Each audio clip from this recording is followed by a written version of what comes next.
বাবার এক মিত্র ছিলেন, বড়ই দুঃখী ছিলেন, বিপদে পড়েছিলেন। কি করবেন?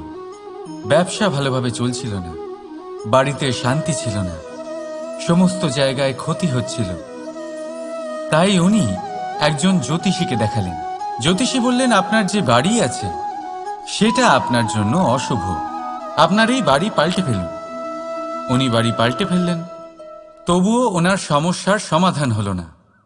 তারপর একজন জ্ঞানী ব্যক্তি ওনাকে বললেন যে আপনার জামা কাপড়ের যে রং সেটা বিপদকে আমন্ত্রণ জানাচ্ছে, এই জামা কাপড়গুলিকে পাল্টে ফেলুন। উনি সেগুলো পাল্টে ফেললেন, তাও সমস্যার সমাধান হলো না। আবার একজন জ্ঞানী ব্যক্তি বললেন যে আপনার আশেপাশে যে মানুষজন রয়েছে তারা এটা চায় না যে আপনি সফল হন, তারা আপনার ক্ষতি চায়, তাদের সাথে সমস্ত সম্পর্ক ভেঙে ফেলুন। তো উনি সম্পর্ক ভেঙে ফেললেন, কিন্তু তাতেও ওনার জীবনে কোনো পরিবর্তন এলো না। তার মানে তিনি বাড়ি পাল্টালেন, জামা কাপড় পাল্টালেন, সম্পর্ক পাল্টালেন, যেটা পাল্টালেন না তা হলো স্বভাব। এই যে স্বভাব, এটা অত্যন্ত গুরুত্বপূর্ণ। এই স্বভাবই আপনার ব্যক্তিত্ব তৈরি করে। তাই নিজের স্বভাব শুধরে ফেলুন, তাতে ভালো পরিবর্তন আনুন, সব কিছু ভালোই হবে। রাধা রাধা। আপনি নিশ্চয়ই দেখে থাকবেন যে প্রদীপের নিচে অন্ধকার থাকে। যে প্রদীপ সংসারকে আলোকিত করে সেই প্রদীপের নিচেই অন্ধকার। এবারে অনেক মানুষ আছে যারা এই বিষয়টা এইভাবে দেখে যে ব্যক্তি নিজের সমস্যার সমাধান করতে পারে না আর গোটা সংসারকে উপদেশ দেয়। কিন্তু এইটা দেখার আরো একটা দৃষ্টিভঙ্গি আছে, আর সেটা হচ্ছে যে স্বয়ং জ্বলে সংসারকে আলোকিত শুধু সেই করতে পারে যা রাধার বড়ই শীতল হয়। এই সংসারের পথপ্রদর্শক সেই হতে পারে, এই সংসারকে দিশা সেই দেখাতে পারে যার মধ্যে সন্তোষ আর ধৈর্য শক্তি আছে। এবারে দেখুন, এটা অত্যন্ত গুরুত্বপূর্ণ বিষয় যে বিবেক তখনই কাজ করে যখন মন শান্ত থাকে, যখন মন শীতল থাকে। তাই যদি আপনি এই জীবনে কোনো বড় কর্ম করতে চান, তাহলে সর্বপ্রথম আপনার এই মনকে, এই বিবেককে, এই হৃদয়কে, এই আধারকে, এই ভূমিকে শীতল রাখতে শিখুন। ধৈর্য ধরুন। সংসারে এমন কিছু নেই যা আপনি করতে পারবেন না। রাধা রাধা। কথায় আছে, সময়ের পূর্বে আর ভাগ্যের বেশি কেউ কিছুই পায় না। এবার এর মানে কি এটাই যে আপনি শুধুমাত্র সময়ের অপেক্ষা করবেন, সবকিছু নিজের ভাগ্যের ওপর আর কপালের ওপরে ছেড়ে দেবেন, নিজে কিছুই করবেন না? যদি আপনি এরকম করেন তাহলে আপনি একটা বস্তু অবশ্যই পাবেন: নিরাশা, অসফলতা। এবারে আপনি বলবেন, যদি সবকিছুই ভাগ্য আর সময়ের ওপরে নির্ভরশীল হয় তাহলে আমরা কি বা করতে পারি? করতে পারেন চেষ্টা, পরিশ্রম। এই চেষ্টাই আপনার জীবনে সেই সময়কে আপনার কাছে টেনে নিয়ে আসে, সেই সময়ে যার অপেক্ষা আপনি করছেন। আর এই ভাগ্য তার সামনেই নত হয় যে সর্বদা পরিশ্রম করতে থাকে। রাধা রাধা। সংসারে সমস্ত জায়গায় এই ব্যবসা চলতে থাকে। কিছু পাওয়ার জন্য কিছু দিতে হয়, লাভের জন্য কিছু বিনিয়োগ করতে হয়। যদি কারোর অনুভূতি জানতে হয় তাহলে নিজের অনুভূতিকে ব্যয় করতেই হবে। এবার দেখুন না, কারোর আসল চেহারা যদি জানতে হয় তাকে স্বাধীনতা দিয়ে দেখুন। যদি কারোর মনের শুদ্ধতা জানতে হয় তাহলে তাকে ঋণ দিন। যদি কারোর গুণ জানতে হয় তাহলে তার সাথে একসঙ্গে বসে ভোজন করুন। যদি কারোর ধৈর্যের পরীক্ষা নিতে হয় তাহলে তাকে তার প্রিয় কাজ করতে বারণ করে দেখুন। যদি কারোর ভালো দিক জানতে হয় তাহলে তার থেকে পরামর্শ নিয়ে দেখুন। এক অনুভূতির বদলে অন্য এক অনুভূতি বিনিময় করতে হয়। কিন্তু এই সংসারে একটাই এমন অনুভূতি আছে যেটা দেখার জন্য, যেটা পাওয়ার জন্য আপনাকেও ঠিক সেই অনুভূতিটাই দিতে হবে, আর সেটা হলো প্রেম। যদি কারোর ভালোবাসা দেখতে হয় তাহলে তাকে নিঃস্বার্থ ভালোবাসা দিন। যদি কারোর থেকে ভালোবাসা পেতে চান তাহলে তাকে নিঃস্বার্থ পরিশুদ্ধ ভালোবাসা দিন। রাধা রাধা। কর্ম। মানুষ সর্বদা কর্ম করতে থাকে, আর এই কর্মের জন্যই সে মান, সম্মান, ধন, প্রতিষ্ঠা লাভ করে। এবার মানুষ সবসময় চেষ্টা করে যাতে সে ভালো কর্ম করে যায়। তাহলে আপনাকে বলি, শুধু ভালো কর্ম করাই আবশ্যক নয়, তার থেকে বেশি জরুরি হলো এই খারাপ কর্মকে বোঝা আর তার থেকে দূরে থাকা। কারণ যখনই আপনি কোনো সঠিক কাজ করেন বা ভালো কাজ করেন, কেউ তা মনে রাখে না। কিন্তু এই সংসারে বিষয়টা হলো এরকম, আপনি একটা খারাপ কর্ম করুন আর সেটা সবার মনে থাকে। এই খারাপ কর্ম কাজলের এক কৌটোর মতো হয়। আপনি যতই চেষ্টা করুন বাঁচিয়ে ব্যবহার করার, কিন্তু এই কালিমা কোথাও না কোথাও অবশ্যই লেগে থাকে। সেই জন্য জীবনে ভালো কর্ম অবশ্যই করুন, কিন্তু তার থেকেও বেশি জরুরি হলো এই খারাপ কর্মের থেকে দূরত্ব বজায় রাখা, আর এটা অবশ্যই করবেন। রাধা রাধা। জপের এই মালা আপনি অনেকের কাছেই দেখে থাকবেন, তারা মালা জপ করে যান, ঈশ্বরকে স্মরণ করতেই থাকেন, আর প্রতিটা জপ করা পুঁতির সাথে একটা পুণ্য অর্জন করেন। কিন্তু এটাই কি সবার সাথে হয়? না। আপনি এটাও নিশ্চয়ই দেখেছেন, অনেক মানুষ বহু বছর এই মালা জপ করে যান, কিন্তু তাও কিছুই হয় না। সেই ক্রোধ, সেই অহংকার, সেই লোভ, সেই বাধা সব একই রকম থাকে। তার মানে সমস্ত পরিশ্রম ব্যর্থ। কখনো ভেবে দেখেছেন এমন কেন হয়? এই জন্যই হয় কারণ মালার পুঁতিগুলো জপতে জপতে অনেক মানুষ একটা জিনিস জপ করতে ভুলে যান, মনের জপমালা। সেই জন্য পরের বার এই মালা জপ করার আগে সর্বপ্রথম মন থেকে জপ করতে শিখুন। মনের মধ্যে যত মন্দ ভাব আছে তা ঝেড়ে ফেলে দিন, শেষ করে দিন সমস্ত দোষ।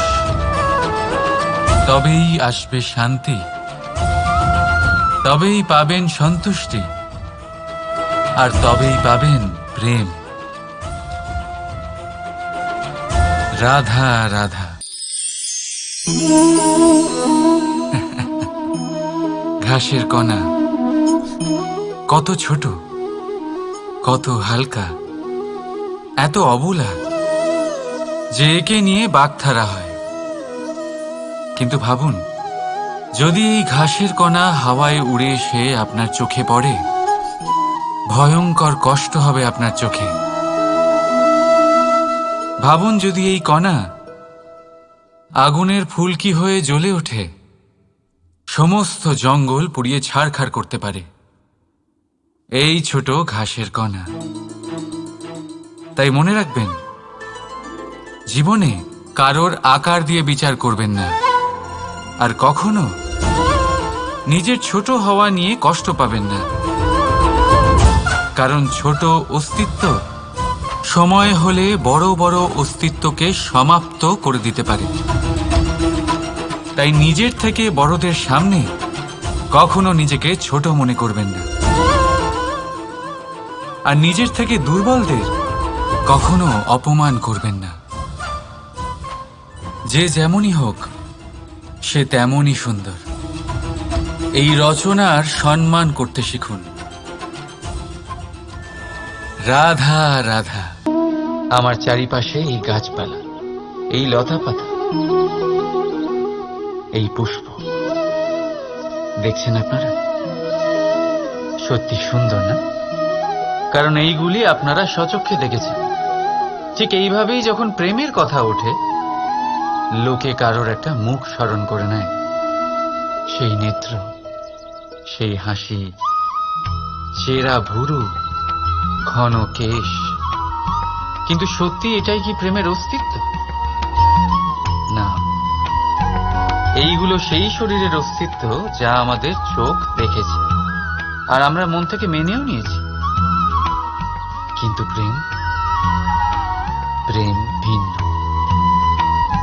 প্রেম সেই বায়ুর মতন যা আমরা স্বচক্ষে কেউ দেখতে পাই না, কিন্তু সেটাই আমাদের জীবন দেয়। সংসার কোন স্ত্রীকে কুৎসিত বলতেই পারে, কারণ তারা তাকে দেহ চক্ষু দিয়ে দেখেছে। অথচ সন্তান সেই মাকেই সংসারের সব থেকে সুন্দর বলে ভাবে, কারণ সে মনের চক্ষু দিয়ে দেখে। দেহ চক্ষু দিয়ে কোনো কিছু দেখলে তা তুমি এমনিও চিনতে পারবে না, ঠিক যেমন রাধা আমাকে চিনতে পারে। তাই যদি প্রেমকে সঠিক বুঝতে চাও, তাহলে মনের চোখ খোলো আর প্রেমের সাথে বলো রাধা রাধা। এই মুক্ত দেখতে পাচ্ছেন আপনারা? শুভ্র, সাদা, উজ্জ্বল। আর এটা এরকমই রাখার জন্য আমরা কি না করে থাকি। এটা এরকমই কোনো রেশমের কাপড়ে আমরা জড়িয়ে রাখি, কোনো এক কৌটোয় ভালো করে বন্ধ করে রাখি। কেন? যাতে এতে একটা আঁচড়ও না লাগে, যাতে এই মুক্ত না ভাঙে, কারণ এটা অমূল্য। ঠিক সেই রকমই এই দুধ যাতে না কাটে, তাই আমরা এটা গরম করে রাখি। গ্রীষ্মকালে আমরা এটা শীতল জলে রেখে দিই, কারণ এটা অমূল্য। এই দুটোই বড়ই অমূল্য, তাই আমরা এগুলো সামলে রাখি। দুধ আমাদের শরীরের অনেক পুষ্টি দেয়, সেই শরীরেরই সৌন্দর্য বাড়ায় এই মুক্ত। এবার মুক্ত আর দুধের মতোই হয় আমাদের আপনজনদের মন। এটাও আমাদের সামনে রাখা উচিত, এটার রক্ষাও আমাদের করা উচিত। মিষ্টি কথা, স্নেহ আর ভালো ব্যবহারের দ্বারা এগুলি সামনে রাখুন। কারণ যেভাবে একবার দুধ কেটে গেলে তাকে আর কোনোভাবেই ঠিক করা যায় না, আর একবার যদি মুক্ত ভেঙে যায়, যাই করুন না কেন তাকে আর জোড়া দেওয়া যায় না। ঠিক সেইভাবেই একবার যদি মনে ফাটল ধরে যায়, তাকে আগের অবস্থায় ফিরিয়ে নিয়ে যাওয়া অত্যন্ত কঠিন হয়ে দাঁড়ায়। মনের মতামতে ভেদাভেদ হতেই পারে, কিন্তু মনের ভেদাভেদ হওয়া উচিত নয়। সেই জন্য একে অপরের মনকে সামলে রাখুন, কারণ তা অত্যন্ত অমূল্য। রাধা রাধা। রাধা আমাকে বহুবার জিজ্ঞেস করে, এই মোহ আর প্রেমের মধ্যে পার্থক্য কি? দাদাও তা বুঝতে পারেন না। আপনার মনেও নিশ্চয়ই এই প্রশ্ন আসে যে তফাৎটা কোথায় এই মোহ আর এই প্রেমের মধ্যে। আসুন, খুব সহজেই আমি আপনাকে এটা বুঝিয়ে দিচ্ছি। একদিকে আপনি ভেবে দেখুন, একটা মাছ যে জলে থাকে সেখানেই বাস করে। যদি গ্রীষ্মকালে সেই জল শুকিয়ে আসে, সে তা ছেড়ে যায় না, সেখানেই থাকে সে। গরমে জল শুকিয়ে যাওয়ার কারণে সে সেখানে কষ্ট পেয়ে নিজের প্রাণ ত্যাগ করলেও সেই স্থান ত্যাগ করে না। অন্যদিকে আছে এক ভ্রমর, যে একটা ফুলের আশেপাশে শুধু ততক্ষণই ঘোরাঘুরি করে যতক্ষণ সেই ফুলে সে রস পায়। সেই রস শেষ, সেখানে সেই ভ্রমরও আর থাকে না। তাহলে যেই তফাৎ এক ভ্রমর আর মাছের মধ্যে আছে, সেই তফাতই আছে মোহ আর প্রেমের মধ্যে। যা কোনো কামনা ছাড়া, কোনো লোভ ছাড়া করা হয় তা হলো প্রেম। আর যা কিছু পাওয়ার উদ্দেশ্য নিয়ে করা হয় তা হলো মোহ। তাহলে ত্যাগ করে দিন এই মোহকে, আর আমার সাথে ভালোবেসে বলুন রাধা রাধা। যখনই প্রেমের কথা আসে, সবার প্রথমে আমরা মনের মধ্যে একজন নায়ক আর নায়িকার ছবি এঁকি নিই। কি আপনাদের সাথেও ঠিক তাই হয় না? কিন্তু প্রেম কি কেবল নায়ক নায়িকার আকর্ষণের বন্ধন? না, প্রেম তো পরিবারের সাথে হতে পারে, মা বাবা ভাই বোনের সাথেও হতে পারে, বন্ধু বান্ধবদের সাথে হতে পারে, দেশ ও জন্মভূমির জন্য হতে পারে, মানবতার সাথে হতে পারে, কোনো শিল্পের সাথে হতে পারে, এই প্রকৃতির সাথেও হতে পারে। কিন্তু প্রেম কখনো সেই পাতায় লেখাই হতে পারে না যেখানে আগের থেকেই অনেক কিছু লেখা আছে। যেমন ভরা কলসিতে আর জল ভরা সম্ভবই না। যদি প্রেমকে পেতে হয় তাহলে মনকে খালি করতে হবে। নিজের ইচ্ছে, নিজের সুখ সব প্রেমকে সমর্পণ করতে হবে। নিজের মন থেকে লাভ ক্ষতি সরিয়ে দাও, তবেই প্রেম পাবে। আর মন প্রসন্ন হয়ে বলবে রাধা রাধা। প্রেম, প্রেম বিধাতার সব থেকে সুন্দর সৃষ্টি, কিন্তু সব সৃষ্টিকেই সামলে রাখতে হয়। এবার এই মূর্তিটাকেই দেখুন। যখন কারিগর এটাকে বানিয়েছিল তখন এটা খুব সুন্দর ছিল, কিন্তু তারপরে এটা ঠিকমতো যত্ন নেওয়া হয়নি। এর স্রষ্টা এর দেখাশোনার কর্তব্য ঠিক করে পালনই করেনি। আর এখন এই মূর্তি অসুন্দর লাগতে শুরু করেছে। ঠিক এইভাবেই শুধু মুখে বললেই প্রেম প্রেম হয়ে যায় না। সেটার জন্য আপনাকে আপনার কর্তব্য পালন করতে হবে। স্বদেশের রক্ষা, পরিবার পরিজনদের সুরক্ষা, সন্তানের সংস্কার, জীবন সাথীর দায়িত্ব, এই কর্তব্য যতক্ষণ না পালন করছো প্রেমের থেকে দূরে সরে যায়। তাই যদি প্রেমের অমৃত পেতে চাও সঠিকভাবে কর্তব্য পালন করতে হবে, আর মন থেকে বলতে হবে রাধা রাধা। প্রেম সংসারের সব থেকে পবিত্র বন্ধন, কিন্তু সত্যি বলতে কি, এটা বন্ধনের থেকে মুক্তি, স্বতন্ত্রতা।